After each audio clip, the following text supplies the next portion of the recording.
Hi viewers, welcome back to another awesome video. தொடர்ந்து நம்மளுடைய community போஸ்ட்களை பார்த்து உலக செய்திகளை தமிழில் தெரிஞ்சுக்கிட்டு இருப்பீங்க அப்படின்னு நம்புறேன். ஸோ அந்த நம்பிக்கையுடன் இன்னைக்கான வீடியோக்களை நம்ம போகலாம்.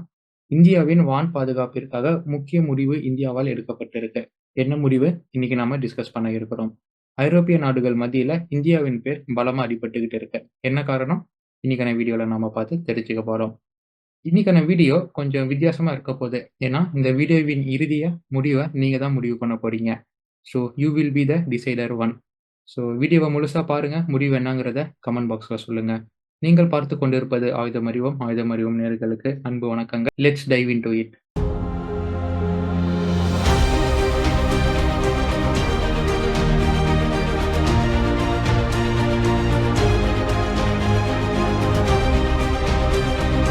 இந்தியாவின் வான் பாதுகாப்பு இதுவரை இல்லாத வகையில் சொல்லப்போனா பாகிஸ்தான் போரின் முன்பைய நிலையை காட்டிலும் ரொம்ப வலுவடைந்து காணப்படுது. இது நமக்கு ஒரு செக்யூரிட்டி கன்சர்னா இருந்துகிட்டு இருக்கு. வெறும் 31 ஆக்டிவ் ஸ்குவாட்ரன்களை பயன்படுத்தி நம்மளுடைய பரந்த விரிந்த எல்லைகளை நாம எதிரிகிட்ட இருந்து பாதுகாத்துக்கிட்டு வரோம். இது மிகப்பெரிய கன்சர்னா இருக்கும்போது இதை ஓவர் கம் பண்றதுக்காக பல ப்ராஜெக்ட்ஸ், பல ஆக்டிவிட்டிஸை நம்ம இனிஷியேட் பண்ணியிருக்கிறோம். அதுல நாட் ஒன்லி அக்வைரிங் ஃபைட்டர் ஜெட்ஸ், வெறும் போர் விமானங்களை வாங்குறதுல மட்டும் கவனம் செலுத்தாமல் பல கோணங்கள்ல இந்திய விமானப்படையை வலுப்படுத்துவதற்கான காய்கள் நகர்த்தப்பட்டுக்கிட்டு வருது. அதுல ஒரு ஸ்ட்ராட்டஜிக் மூவ் தான், மூலோபய ரீதியான நகர்வை தான் இப்ப இந்தியா செஞ்சிருக்கு. ஈரோ ட்ரோன் அப்படிங்கிற ஃபியூச்சர் ட்ரோன் ப்ரோக்ராம்ல இந்தியா இப்ப இணைஞ்சிருக்கு.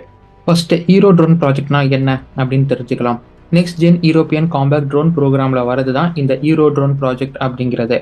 Compact drones like Sea Guardian, Reaper, Global Hawk போலவே இன்டெலிஜென்ஸ், சர்வேலன்ஸ், ரெகானிசன்ஸுக்காகவும் காம்பேக்ட் சுச்சுவேஷன்ல தாக்குதலுக்காக பயன்படும் வகையிலையும் ட்ரோன்களை வெறும் அமெரிக்கா கிட்ட இருந்து மட்டும் கொள்முதல் பண்ணாம யூரோப்ல இருக்கும் நாடுகளுக்காக யூரோப்ல இருக்கும் முக்கிய ஒரு சில நாடுகளால் முன்னெடுக்கப்பட்டது தான் ப்ராஜெக்ட் ஈரோ ட்ரோன். இதற்காக சுமார் 7 மில்லியன் ஈரோக்கள், இந்திய ரூபாய் மதிப்புல சொல்லணும்னா 63,000 கோடி ஒதுக்கப்பட்டு பிரான்ஸ், ஜெர்மனி, இத்தாலி மற்றும் ஸ்பெயின் ஆகிய நாடுகளால் 2014 ஈரோ ட்ரோன் ஆரம்பிக்கப்பட்டது. இந்த ப்ராஜெக்ட்ல ஒர்க் பண்றதுக்காக ஏர்பஸ், டசால்ட் மற்றும் லியோனார்டோ அப்படிங்கிற European major tech gains involve பண்றாங்க இந்த முக்கிய 4 நாடுகள்.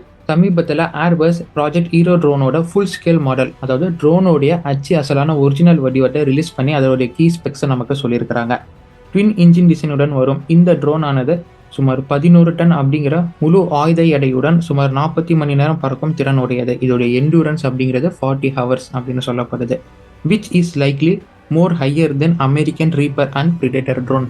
அதாவது அமெரிக்காவின் லீத்தல் ட்ரோன் அப்படின்னு சொல்லக்கூடிய பிரிடேட்டர் மற்றும் ரீப்பர் ட்ரோனை விடவும் இதோடைய என்டூரன்ஸ் அண்ட் இதோடைய பேலோட் அப்படிங்கிறது அதிகமாக காணப்படுதுன்னு பல டிஃபென்ஸ் வல்லுநர்களால் சொல்லப்பட்டுக்கிட்டு இருக்கு. ஆப்வியஸ்லி இது போத் ஐஎஸ்ஆர், இன்டெலிஜென்ஸ், சர்வைலன்ஸ், ரெகானிசன்ஸுக்காகவும் காம்பேக்ட்ல பயன்படுத்தும் விதமாகவும் இந்த ட்ரோனை வடிவமைச்சிருக்கிறாங்க. யூரோப்பின் நெக்ஸ்ட் ஜென் காம்பேக்ட் ட்ரோன் ப்ரோக்ராமுக்கு கீழே ஈரோ ட்ரோன் அப்படிங்கிற ப்ராஜெக்டோடைய ஓவர்வியூ. இப்போ இந்தியா இந்த ப்ராஜெக்ட் ஈரோ ட்ரோன் அப்படிங்கிறதுல தான் பிரான்ஸ், ஸ்பெயின், இத்தாலி மற்றும் ஜெர்மனியுடன் இணைஞ்சு முக்கியமான காய் நகரத்தில் தனக்காக பண்ணியிருக்கிறாங்க. இந்தியாவுக்கு ஈரோ ட்ரோன் ப்ராஜெக்ட் எந்த அளவுக்கு முக்கியம் அப்படின்னு தெரிஞ்சுக்கிறதுக்கு முன்னாடி இந்தியாவுக்கு ஈரோ ட்ரோன் ப்ராஜெக்ட்டுக்கான அக்சஸ் எப்படி கிடைச்சிது அப்படிங்கிறத நம்ம பார்க்கணும். இந்தியாவின் மார்க்கெட் எப்பயுமே லாபம் தரக்கூடிய பெரிய மார்க்கெட், இர்ரெஸ்பெக்டிவ் ஆஃப் செக்டார்ஸ். பல முன்னணி ஆயுத தயாரிப்பு நிறுவனங்களாக இருந்தாலும் சரி, சக்தி வாய்ந்த நாடுகளாக இருந்தாலும் சரி, அவங்களுடைய டிஃபென்ஸ் பார்ட்னராக இந்தியாவை இணைச்சிக்கணும்னு எப்பயுமே விரும்புவாங்க. அதற்கான எண்ணத்தில் எப்பயுமே ஒரு காய் நகரத்தில் பண்ணுவாங்க. Because of huge profit and huge market. இந்த வரிசையில் நம்மளோட ரிலையபிள் டிஃபென்ஸ் பார்ட்னராக பல ஆண்டு காலமாக இருப்பது ரஷ்யா. இனிமேலும் அவங்க தான் இருப்பாங்க, அதில் எந்த சந்தேகமும் இல்லை. ஆனால் ரஷ்யாவுக்கு அடுத்து இந்தியாவின் ரிலையபிள் டிஃபென்ஸ் பார்ட்னராக யார் இருப்பா? அந்த கேள்விக்கான பதிலில் 3 நாடுகள் போட்டி போட்டுக்கிட்டு இருக்கிறாங்க. பிரான்ஸ், ஜெர்மனி மற்றும் இஸ்ரேல். பிரான்ஸ் நமக்கான போர் விமானங்கள் இன்ஜின் டெக்னாலஜி தருவதும், ஜெர்மனி நமக்கான சப்மெரின்ஸ் ஏஐபி டெக்னாலஜி தருவதுமா, இஸ்ரேல் நமக்கான ரேடார்ஸ், மிசைல்ஸ் மற்றும் ட்ரோன் தருவதுமா, இவங்களுக்குள்ளேயே இந்தியாவின் ரிலையபிள் டிஃபென்ஸ் பார்ட்னரா நான் இருப்பேன் அப்படின்னு போட்டி போட்டுக்கிட்டு இருக்கிறாங்க. இந்த நிலையில தான் கடந்த அக்டோபர் 28 இந்தியாவுக்கு வந்த ஜெர்மன் சான்சலர் ஒலாஃப் ஸ்கால்ஃப் பல இராணுவத்துறை சார் ஒப்பந்தங்களை இந்தியாவுடன் போட்டிருக்காங்க. இந்தியாவுடன் ஒப்பந்தங்கள் போடும் நிலையில ஜெர்மனியில ஒரு காய் நகர்த்தல் நகர்த்தப்பட்டிருக்கு. ஃபோக்கஸ் ஆன் இந்தியா அப்படிங்கிற ஒரு பில் ஜெர்மனியில பாஸ் செய்யப்பட்டிருக்கு. ஃபோக்கஸ் ஆன் இந்தியானா என்ன? ஜெர்மனி, இந்தியா இடையே பல ஆண்டு காலமாக சப்மெரின்ஸுக்கான ஒப்பந்தங்கள் போடப்பட்டு பல சப்மெரின்ஸுகள் இந்தியாவுக்கு ஜெர்மனி கட்டி கொடுத்துக்கிட்டு இருக்கிறாங்க. இது மட்டும் இல்லாமல் பல டிஃபென்ஸ் ரீதியாக சின்ன சின்ன எக்ஸ்போர்ட் அண்ட் இம்போர்ட்டும் இந்தியா, ஜெர்மனிக்கு இடையே நடந்துகிட்டு இருக்கு. அண்ட் இப்போ சமீபமாக இந்த ஒப்பந்தங்கள் மூலிமா டெக் டிரான்ஸ்ஃபரும் நடக்க இருக்கு. ஸோ இதெல்லாம் கன்சிடர் பண்ணி இந்தியாவுக்கு ஜெர்மனி முக்கியத்துவம் கொடுக்கணும். ஸோ இந்தியா, ஜெர்மனி டிஃபென்ஸ் டீல்ல டெலிவரிஸ் அண்ட் டெக் ட்ரான்ஸ்ஃபர் இதையெல்லாம் ரேம்ப் அப் பண்ணி இந்தியாவுக்கு ஃபாஸ்ட்டா டெலிவர் பண்ணணும் அப்படிங்கிற குறிக்கோளுடன் உருவாக்கப்பட்டது தான் இந்த ஃபோக்கஸ் ஆன் இந்தியாங்கிறது. அதாவது இந்தியாவுக்கு முக்கியத்துவம் கொடுத்து இவங்க டெலிவர் பண்ணுவாங்க, டெக்னாலஜியை ட்ரான்ஸ்ஃபர் பண்ணுவாங்க. விச் லீட்ஸ் டு இது எதற்கு வழிவகுக்கும்னா, ஜெர்மனி இந்தியாவின் ரிலையபிள் டிஃபென்ஸ் பார்ட்னரா இருப்பாங்க அப்படிங்கிற எண்ணத்துல ஜெர்மனியின் காய் நகர்த்தலா இந்த ஃபோக்கஸ் ஆன் இந்தியா பார்க்கப்படுது. இதே நோக்கத்துல தான் இந்தியாவுக்கான இன்விடேஷனா ஹீரோ ட்ரோன் ப்ரோக்ராமுக்கான இன்விடேஷன் நமக்கு கொடுத்திருக்கிறாரு ஒலாஃப் ஸ்கால்ஃப் அவர்கள். இந்த ஒரு ஆஃபர் மட்டும்தான் ஒலாஃப் ஸ்கால்ஃப் இந்தியாவுக்கு வரும்போது கொடுத்தாரா அப்படின்னு பார்த்தா, not only for drone, 6th gen fighter aircraft ப்ரோக்ராமுக்கான இன்விடேஷனும் நமக்கு தரப்பட்டிருக்கு. ஏற்கனவே ஒரு காணொலியில நம்ம பேசியிருப்போம். ஜிகேப் அண்ட் எஃப்காஸ் அப்படின்னு 2 ப்ரோக்ராம் நடக்குது. அதுல எதுல வேணாலும் இந்தியா சேரலாம் அப்படின்னு. இந்த எஃப்காஸ்ன்னு சொல்லப்படுற ப்ரோக்ராம்ல தான் ஜெர்மனி இருக்கிறாங்க. இந்த எஃப்காஸ்ல இந்தியாவும் சேரணும் அப்படிங்கிறதுக்கான இன்விடேஷன் ஜெர்மனியால இந்தியாவிற்கு வழங்கப்பட்டிருக்கு. இப்ப இந்தியா கையில 2 நெக்ஸ்ட் ஜென் ப்ரோக்ராமுக்கான ஆஃபர் இருக்கு. இப்ப இந்தியா எதை வேணுமோ அதை சூஸ் பண்ணிப்பாங்க. அந்த வரிசையில இந்தியா ட்ரோனுக்கான முக்கியத்துவம் கருதி ட்ரோனுக்கு முக்கியத்துவம் கொடுத்து நெக்ஸ்ட் ஜென் ஹீரோ ட்ரோனுடைய ப்ரோக்ராம்ல ஜெர்மனியின் இன்விடேஷனை அக்செப்ட் பண்ணி ஜாயின் பண்ணியிருக்கிறாங்க. But only an observer. அப்சர்வருக்கான அபிஷியல் லெட்டர் ஜனவரி 21ஆம் தேதி ஓகாரின் டைரக்டர் ஜோகிம் சக்காரால் இந்தியாவுக்கு வழங்கப்பட்டிருக்கு. ஆஸ் ஏ அப்சர்வர் இந்த ப்ரோக்ராம்ல இந்தியா மேஜரா இன்வெஸ்ட்மெண்ட் எதுவும் பண்ண தேவையில்லை. அது போலவே இந்தியானால இந்த ப்ரோக்ராம்ல மேஜர் இம்பாக்டும் கிரியேட் பண்ண முடியாதுங்கிறத நம்ம தெரிஞ்சுக்கணும். But still we are able to place a order for Hero drones. We are able to get a technology data access. நம்மளால ஹீரோ ட்ரோனை எப்படி உருவாக்குறாங்க, எந்த டெக்னாலஜியை யூஸ் பண்றாங்க, அதை எப்படி அவங்க இன்கார்பரேட் பண்றாங்கிற அடிப்படை விஷயம் முதல் இந்தியாவுக்கு முக்கியம் கொடுத்து முன்னணி கஸ்டமரா இந்தியாவை கருதி ஹீரோ ட்ரோனை இந்தியாவுக்கு டெலிவரி செய்யப்படும் வகையில ஆஸ் அப்சர்வரா நமக்கு இதுல முக்கியத்துவம் தரப்பட்டிருக்கு. இந்தியா மட்டும்தான் இதுல அப்சர்வரா இருக்கிறாங்களான்னு பார்த்தா, இந்தியா மற்றும் ஜப்பான் இந்த 2 நாடுகள் அப்சர்வரா இருக்கிறாங்க. Apart from France, Italy, Germany and Spain. இப்ப இந்தியாவுக்கு இந்த ஹீரோ ட்ரோன் ப்ரோக்ராமுக்கான அக்சஸ் எப்படி கிடைச்சது அப்படின்னு நம்ம தெரிஞ்சுக்கிட்டோம். இந்தியாவுக்கு ஏன் இந்த ப்ராஜெக்ட் ஹீரோ ட்ரோன் அப்படிங்கிறது தேவைப்படுதுன்னு இப்ப பார்க்கலாம். எப்ப வேணாலும் 2 ஃப்ரண்ட் வார இந்தியா, சைனா மற்றும் பாகிஸ்தானுக்கு எதிராக எல்லையில சந்திக்க நேரிடும். அதற்கு இந்தியா தகுந்த வகையில தயாராகி இருக்கிறாங்களா? இப்போ வரைக்கும் அது ஒரு கேள்விக்குறி. குறிப்பா நம்ம விமானப்படை மிகப்பெரிய கேள்விக்குறி. ஒரே நேரத்துல ஏற்படக்கூடிய இருமுனை போருக்கு இந்தியா தயாராகணும்னா எல்லையில என்ன நடக்குது அப்படிங்கிறத தீவிரமா கண்காணிக்கணும். அதற்கான ரோந்து பணிகளை மேற்கொள்ளணும். ரோந்து பணிகள் ஆஸ் யூஷுவல் இயர்லியா இருக்கிற மாதிரி மனிதர்களால் மேற்கொண்டால் மிகப்பெரிய ஆபத்து நேரிடக்கூடும். ஸோ இதை ஓவர் கம் பண்றதுக்கு இப்ப லேட்டஸ்டா ட்ரோன்கள் பயன்படுத்தப்பட்டுக்கிட்டு இருக்கு. சமீபத்துல இந்தியா பங்களாதேஷ் பிரச்சனையில கூட நம்ம எல்லை ஓரமா பங்களாதேஷ் ட்ரோன்களை பயன்படுத்தி, அதுவும் பேர் ஆக்டர் அப்படிங்கிற நம்மளுடைய எதிரியான டர்க்கியின் ட்ரோன்களை பயன்படுத்தி நம்மளைய வேவு பார்த்தாங்க.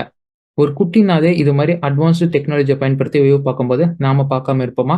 ஆப்வியஸ்லி நாமளும் பல ட்ரோன்களை பயன்படுத்தி சைனா பார்டர்லையும் பாகிஸ்தான் பார்டர்களையும் நம்மளுடைய ரோந்து பணிகளை ட்ரோனை கொண்டு மேற்கொண்டுகிட்டு இருக்கிறோம். இதற்காக ஆக்டிவா 200 சொச்ச ட்ரோன்கள் நம்ம பயன்படுத்திக்கிட்டு இருக்கிறோம். மேல், ஹெரான், டிஸ்ட்ரி அப்படிங்கிற ட்ரோன்கள் ஆக்டிவா பயன்படுத்தப்பட்டுக்கிட்டு இருக்கு. இது போக அமெரிக்கா கிட்ட இருந்து 31 ரீப்பர் ட்ரோன்களையும் நம்ம நேவி, விமானப்படை மற்றும் தரைப்படைக்கு பயன்படுத்த இருக்கிறோம். இண்டிஜினியஸ் ப்ரோக்ராம்ல உருவாக்கப்படும் தபஸ் ட்ரோன்கள், நமக்கான மேல் ட்ரோன் அப்படின்னு சொல்லக்கூடிய தபஸ் ட்ரோன்கள் நமக்கு வரவிருக்கு. But it's still on development stage. So இத்தனை ட்ரோன்ஸ் நாம பயன்படுத்திக்கிட்டே இருக்கிறோம். அதே மாதிரி இப்ப நலிவடைந்த விமானப்படையில போர் விமானங்களை இண்டெக்ட் பண்ணுவது அப்படிங்கிறது ரொம்ப சிரமமான விஷயமா இருக்கு. அதே சமயத்துல போர் விமானங்களை காட்டிலும் ரொம்ப எஃபெக்டிவா ட்ரோன்கள் போர்க்களத்துல பயன்படுத்தப்பட்டுக்கிட்டு இருக்கு. ஸோ இந்த 2த்தையும் மனசுல வச்ச இந்தியா என்ன பண்றாங்கன்னா, சரி போர் விமானங்களை கொள்முதல் பண்றதுல நமக்கு சிக்கல் ஏற்பட்டுக்கிட்டு இருக்கு, தள்ளி போயிட்டே இருக்கு. Why not we go for drone அப்படின்னு தான் இப்ப காம்பேக்ட் ட்ரோன்களுக்கான காய் நகரத்துல இந்தியா யூரோப் மூலியமா நகர்த்தி இருக்கிறாங்க. ஸோ யூரோப் மூலியமா நமக்கு யூரோப்பின் இந்த ஹீரோ ட்ரோன் அப்படிங்கிற நெக்ஸ்ட் ஜென் ட்ரோனுக்கான ப்ரோக்ராம்ல இணைஞ்சதன் மூலியமா நமக்கு ஆஸ் ஏ அப்சர்வரா ட்ரோன்களை கொள்முதல் பண்ணவும் முடியும். நெக்ஸ்ட் ஜென் ட்ரோனை எப்படி இவங்க உருவாக்குறாங்க அப்படிங்கிற ஐடியாவும் கிடைக்கும். இதை கொண்டு நமக்கான ட்ரோன்களை நாமளே உருவாக்கலாம். தேவைன்னா தபஸ் மாதிரி இண்டிஜினியஸ் ட்ரோன் உருவாக்கும் முயற்சியில நாம கத்துக்கிற பாடங்களை இதுல நம்ம இன்கார்பரேட், அதாவது செயல்படுத்தவும் முடியும். வெறும் 31 ஸ்குவாட்ரன்களை வச்சு ஒரே நேரத்துல சைனா மற்றும் பாகிஸ்தான் நம்ம எல்லைகளை தாக்க வராங்கன்னா நம்மளால சமாளிக்க முடியுமா அப்படின்னு கேட்டா மிகப்பெரிய கேள்விக்குறி. இந்திய பெருங்கடல், சீனாவின் ஆதிக்கம் மிகப்பெரிய அளவுல இருக்கு. எஸ், நம்ம மறுக்கிறதுக்கு இல்ல. இந்தியாவின் கடற்படை பிரம்மாண்டமா ரெடி ஆகிட்டு வருது சீனாவை எதிர்க்கிறதுக்காக. வெறும் கடற்படையின் போர்க்கப்பல்களை கொண்டு எப்பயுமே மிகப்பெரிய கடற்பரப்பை நம்மளால கண்காணிக்க முடியுது. We needs drone. ட்ரோன் அப்படிங்கிறது கடற்பரப்பு எல்லையை பாதுகாக்கிறதுல குரூஷியல் ரோல் ப்ளே பண்ணக்கூடியது. ஸோ கடற்படையின் பாதுகாப்பு மற்றும் கடல் எல்லையை பாதுகாப்பதற்காக இந்த ட்ரோன்கள் நமக்கு ரொம்ப பெரிய அளவுக்கு கை கொடுக்கக்கூடியது. சிக்கலெல்லாம் மனசுல வச்சு தான் இந்தியா சரி யூரோப் கூட நம்ம நெக்ஸ்ட் ஜென் ஃபியூச்சர் ட்ரோன் ப்ரோக்ராம்ல இணையலாம் அப்படின்னு ஆஸ் எ அப்சர்வரா இணைஞ்சிருக்கிறாங்க. Not an investor and not an partner, just an observer. Europe countries பக்கம் இந்தியாவின் பார்வை போயிருப்பது ஈரோ ட்ரோன்ல இந்தியா இணைஞ்ச மாதிரி எஃப்காஸ் அல்லது ஜிகப் ஏதேனும் ஒரு யூரோப்பின் 6th ஜென் ஃபைட்டர் ஏர்கிராஃப்ட் ப்ரோக்ராம்ல இந்தியா இணையக்கூடும் வருங்காலத்துல. அவங்களுக்கான தேவை இதே மாதிரி இருக்கு அப்படின்னு இப்ப யூரோப்ல இருக்கும் பல நாடுகளாலும் பேசப்பட்டுக்கிட்டு வருது. சப்போஸ் இந்தியா யூரோப் சைடு போனா ரஷ்யாவின் நிலைப்பாடு மாறுமா? ஏன்னா Su-57Eங்கிறப்ப தொடர்ந்து இந்தியாவிற்கு ரஷ்யாவால் வழங்கப்பட்டுக்கிட்டே இருக்கு. பட் இந்தியா அதை ரொம்ப டிக்ளைன் பண்ணிக்கிட்டே இருக்கிறாங்க. இது மாதிரியான நேரத்துல ஈரோ ட்ரோன் அப்படிங்கிற ப்ரோக்ராம்ல ஜாயின் பண்ணியிருப்பது அவங்களுடைய 6th ஜென் ஃபைட்டர் ஏர்கிராஃப்ட் ப்ரோக்ராமான எனி1 ஜிகேப் அல்ல எஃப்சிஎஸ் எதுல வேணாலும் இந்தியாவை ஜாயின் பண்ண தூண்டலாம். ஸோ இதை நீங்க எப்படி பாக்குறீங்க? இந்தியா ரஷ்யா உறவு இந்த ஒரு முடிவால மிகப்பெரிய தாக்கத்திற்கு ஆளாகுமா? நேட்டோ மற்றும் ரஷ்யா அப்படிங்கிற ஆழமான பனிப்போர் ரொம்ப காலமா போய்கிட்டு இருக்கக்கூடியது. ஈரோ ட்ரோன் முடிவு மாதிரியே இந்தியாவின் வருங்கால முடிவும் இருந்தா இந்தியா ரஷ்யா அப்படிங்கிற உறவுல மிகப்பெரிய தாக்கத்தை ஏற்படுத்துமா? நமக்குன்னு இந்தியா எடுத்த ஈரோ ட்ரோன் முடிவு சரியா? இல்ல காலகாலமா ரஷ்யாவுடனான உறவை இந்தியா யோசிச்சு இது மாதிரியான முடிவுகளை எடுக்கணுமா அப்படின்னு முடிவை சொல்ல போறது நான் இல்ல, நீங்க தான். இந்த வீடியோவின் முடிவு என்ன? இந்தியாவின் ஈரோ ட்ரோன் ப்ராஜெக்ட் சரியா இல்ல தவறா அப்படிங்கிற உங்களுடைய கருத்தை கமெண்ட் பாக்ஸ்ல போடுங்க. மீண்டும் அடுத்த பதிவில் சந்திக்கலாம். நம்ம சேனலின் ப்ரொஃபைல போய் பாருங்க எது மாதிரியான வீடியோக்கள் நம்ம பதிவு பண்ணிட்டு வரோம் அப்படின்னு. தொடர்ந்து இந்திய டிஃபென்ஸ் செய்திகளும் உலக அரசியல் நிகழ்வுகளையும் நம்ம கம்யூனிட்டி போஸ்ட் மூலியமாகவும் வீடியோக்கள் மூலியமாகவும் ஷார்ட் மூலியமாகவும் உங்களுக்கு தெரியப்படுத்திக்கிட்டு இருக்கிறோம். ஒன்ஸ் நம்ம சேனல் ப்ரொஃபைல போய் பாருங்க, உங்களுக்கு பிடிக்க வரும். பிடிக்க வந்தா நம்ம சேனலை சப்ஸ்கிரைப் பண்ணா போதுமான ஒன்று. அதுவரை இணையதளங்கள் ஆயுதம் அறிவோமேல் until it's signing off from ஆயுதம் அறிவோம். Stay tuned for next video my dear friends. மீண்டும் அடுத்த பதிவில் சந்திப்போம். நன்றி, வணக்கம்.